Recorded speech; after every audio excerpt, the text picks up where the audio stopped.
Merci beaucoup.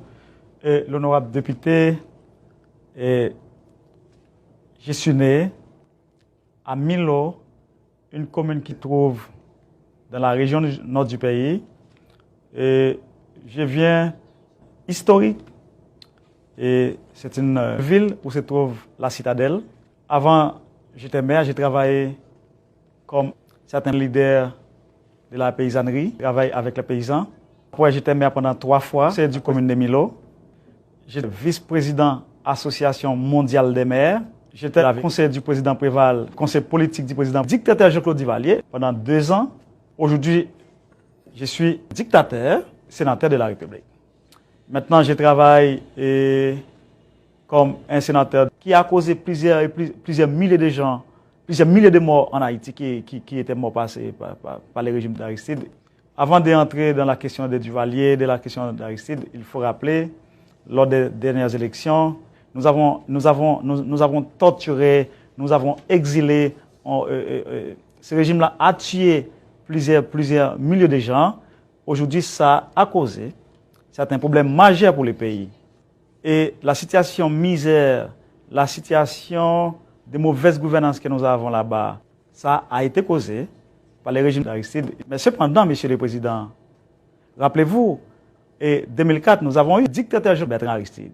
La France, les États-Unis, le Canada ont forcé ce président à quitter le pays. Mais aujourd'hui, il revient dans le pays. Il circule et partout, il parle, il danse, il fait ce qu'il veut dans le pays. Est-ce que vous voyez la différence? Aujourd'hui, un démocrate comme Jean-Claude Duvalier, il ne peut pas parler, il ne peut pas circuler, il ne peut pas participer dans des réunions.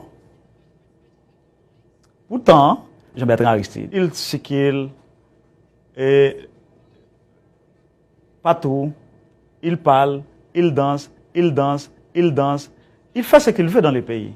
Est-ce que vous voyez la différence? Aujourd'hui, un dictateur se trouve en situation difficile chez lui, alors qu'un démocrate qui a causé plusieurs milliers de morts en Haïti, qui étaient morts passés par le régime Jean-Bertrand Aristide. Maintenant, ce dictateur-là, il pourrait circuler de part et d'autre à travers le pays. C'est vraiment une situation de poids et de mesure. Vous savez très bien, Haïti est un pays nègre qui a été libéré et comme le premier pays nègre dans la région. Nos ancêtres ont lutté pour nous donner ces coins de terre. Brasil clamar pelo fim da MINUSTAH. Avant même de répondre à cette question, je dois vous dire de la vérité. Je dois m'adresser personnellement à tous mes amis qui sont ici, les membres du PT, les organisations des droits de l'homme, les syndicalistes, les militants des droits de l'homme, qui m'ont invité ici pour venir ici pour parler avec les Brésiliens sur la situation en Haïti. Nous avons violé certains jeunes hommes en Haïti. Par exemple, dans le sud du pays, mes collègues parlementaires, particulièrement les membres de la commission de la vérité, les membres de la commission des droits de l'homme et les membres de la commission antiracisme, on a violé un jeune homme.